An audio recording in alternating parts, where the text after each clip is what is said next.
হরে কৃষ্ণ, রাধে রাধে, জয় শ্রী গৌরহরি, জয় শ্রী গৌরনিতাই, জয় জগন্নাথ মহাপ্রভু কি জয়। বন্ধুরা, আজকে শুক্রবার আর এখন বাজে বেলা 11টা।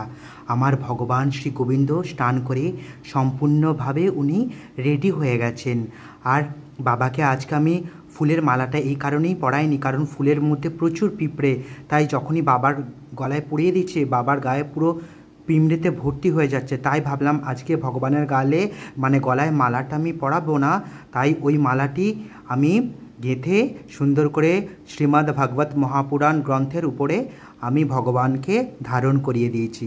আপনারা সকলে ভগবান শ্রী হরির দর্শন করুন। তো বন্ধুরা দেখুন, আজকে আমার ভগবান শ্রী গোবিন্দকে, জগন্নাথ মহাপ্রভুকে কত অপূর্ব সুন্দর লাগছে। এই যে বস্ত্রটা আমি প্রভুকে পরিয়েছি, এটা দেখুন কত দিব্য, কত সুন্দর, কত মনোহর লাগছে। ভগবানকে সত্যি এই বস্ত্রটা অতুলনীয় লাগছে, মানে চোখ ফেরানোই যাচ্ছে না। যেহেতু এই রঙটা রাধারানীর প্রিয় রঙ, তাই ভগবান শ্রীহরিকে আমি এই বস্ত্রটাই ধারণ করিয়েছি। উপরে যেই টি শার্টটা প্রভু পরে রয়েছেন, এটা আমি রথযাত্রার দিন ভগবানকে ধারণ করিয়েছিলাম, তারপর আজকে ধারণ করালাম। আর দেখুন পুরো ম্যাচিং প্যান্ট আর টি শার্টটা এতটাই সুন্দর লাগছে বাবাকে, মানে আমি তো ভাবছি শুধু ভগবানকে শুধু দেখেই থাকি, কত অদ্ভুত, কত সুন্দর লাগছে। তো বন্ধুরা, আজকে ভগবানকে দুপুরবেলা আমি বিশেষ কিছু ভোগ তৈরি করে নিবেদন করে দিতে পারিনি, কারণ আজকে শরীরটা একটু আমার দুর্বল লাগছে, তাই আমি ওনাকে বিশেষ কিছু রন্ধন করে ভোগ নিবেদন করে দিতে পারিনি। যেটুকু পেরেছি আমার শক্তি, সামর্থ্য ও সাধ্য অনুযায়ী ভগবান আমার যেটুকু জুটিয়ে দেন সেটুকুই আমি ওনাকে নিবেদন করেছি। সব কিছুই তো ওনার জিনিসই ওনাকে নিবেদন করছি, সেটাই তো সব থেকে বড়।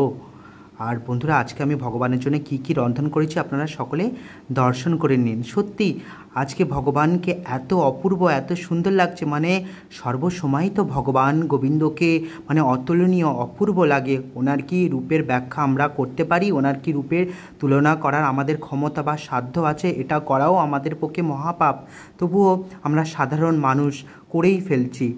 এতটাই অপূর্ব সুন্দর লাগছে, ধারণাই করতে পারছি না যে আজকে আমার গোবিন্দর মধ্যে একটা আলাদা দিব্য তেজ, স্বয়ং যেন রাধারানী এবং ভগবান শ্রীহরি একসাথেই বিরাজ করছেন।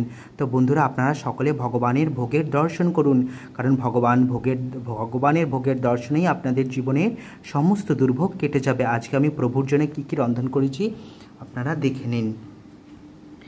এখানে আছে অন্ন তুলসীপত্র, এখানে আছে ভেন্ডি ভাজা, এখানে আছে চিচিঙ্গা ভাজা, এখানে আছে পটল ভাজা, এখানে আছে আলু ভাজা, আর এখানে আছে মুগের ডাল, আর এখানে আছে সয়াবিন, আলু আর পটলের একটা কষা সবজি, আর সাথে আছে জল ও তুলসীপত্র।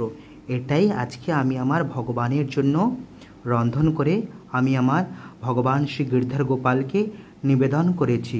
আপনারা সকলেই ভগবানের এই দিব্য ভোগের দর্শন করুন, আপনাদের জীবনের সমস্ত দুর্ভোগ দূর হয়ে যাবে এবং সকল মনস্কামনা অতি শীঘ্রই পূর্ণ হবে।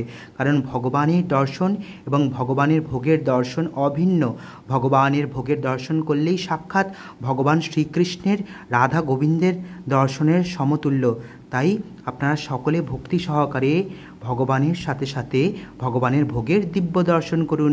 সকলে ভালো থাকবেন, সুস্থ থাকবেন আর নিজেদের জীবনকে সুন্দর করে কৃষ্ণময় করে তুলবেন। রাধে রাধে, হরি बोल, জয় শ্রীকৃষ্ণ, জয় গৌরনিতাই কি জয়।